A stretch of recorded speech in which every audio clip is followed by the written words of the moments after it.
ED102, The Field of Early Childhood, Part 2, Week 3 Study Guide. Welcome to Week 3 of ED102.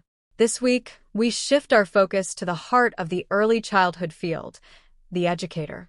We will explore the multifaceted roles and responsibilities of contemporary early childhood professionals, emphasizing their crucial role in creating equitable and high-quality learning environments for all children.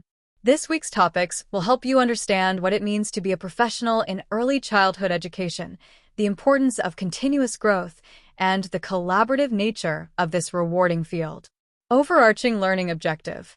Upon completion of this week's modules, you'll be able to articulate the essential characteristics, roles, and responsibilities of a professional early childhood educator committed to equity, continuous growth, and collaborative practice, recognizing the value of field experience in shaping professional identity and skills. Learning objectives. By the end of this week, you should be able to describe the roles and responsibilities of contemporary early childhood educators in promoting equity through self-awareness and anti-bias efforts in their teaching practices. This involves understanding how educators actively work to identify and challenge their own biases and implement teaching strategies that promote fairness and justice for all children. Identify the key characteristics of a professional teacher, including adherence to professional preparation standards and competencies, commitment to ethical conduct, and cultural competence. This objective focuses on the foundational elements that define professionalism in early childhood education, from formal training and skills to ethical decision-making and the ability to effectively work with diverse populations. Demonstrate effective collaboration skills necessary for team teaching and fostering positive team relationships. Early childhood education often involves working closely with colleagues, families, and other professionals. This objective highlights the importance of strong interpersonal and collaboration skills for creating a supportive and effective educational environment. Explain the relationship between teacher assessments and professional growth and development, and discuss the cultural considerations associated with assessment tools.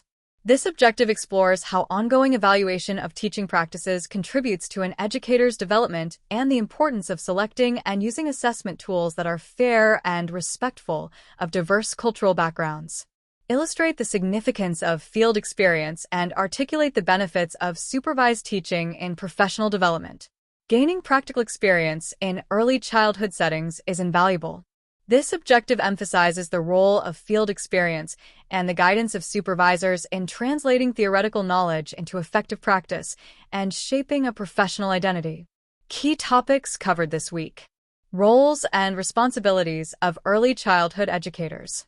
Promoting equity and anti-bias education. Characteristics of a professional teacher.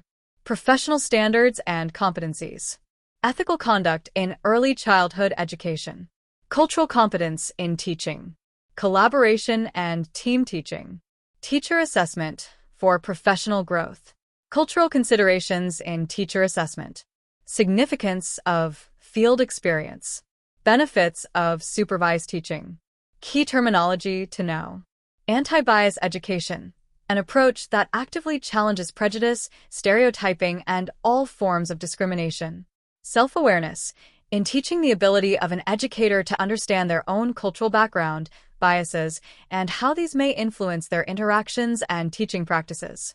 Professionalism, in ECE adherence to a set of standards, ethics, and competencies that guide practice in the early childhood field. Professional preparation standards, guidelines outlining the knowledge, skills, and dispositions necessary for effective early childhood educators. Ethical conduct, behaving in accordance with a set of moral principles and values that guide decision-making and interactions in the professional setting.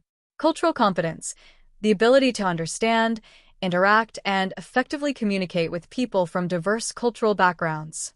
Collaboration, working effectively with others towards a common goal, such as with co-teachers, families, and specialists. Teacher assessment, the process of evaluating an educator's performance and practices for purposes of feedback, improvement, and professional development.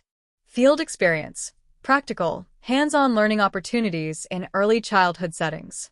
Supervised teaching, Field experience, where a student teacher is guided and evaluated by an experienced mentor teacher or supervisor. Guiding questions for discussion and reflection. How can early childhood educators actively work to identify and address their own unconscious biases to create a more equitable classroom? What specific actions demonstrate ethical conduct for an early childhood professional in their interactions with children, families, and colleagues? Why is cultural competence an essential characteristic for contemporary early childhood educators? What are some effective strategies for fostering positive and productive relationships when team teaching? How can feedback from teacher assessments be used constructively to support professional growth rather than just for evaluation? What are the potential cultural biases that might be present in teacher assessment tools, and how can these be mitigated? Reflect on a potential field experience opportunity. What skills and knowledge are you hoping to gain from this hands-on experience? How does supervised teaching provide a bridge between theoretical knowledge learned in coursework and the practical realities of the classroom? Suggested study strategies. Review the NAUIC Code of Ethical Conduct to understand the ethical guidelines for the profession. Research different models of teacher assessment used in early childhood settings. Think about examples of anti-bias practices you could implement in a classroom. Consider your own cultural background and how it might influence your interactions with children and families from different backgrounds.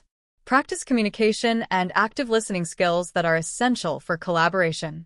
Reflect on the learning objectives for this week and how they connect to the broader goal of becoming a high-quality early childhood educator. If you have prior experience in early childhood settings, connect the weekly topics to your own observations and experiences. This week's material will provide you with a deeper understanding of the professional responsibilities and ongoing growth expected of early childhood educators. Embrace the opportunity to reflect on your own developing professional identity and the impact you can have on the lives of young children. Good luck! Created on April 18, 2025, using Gemini Advanced 2.5 Pro.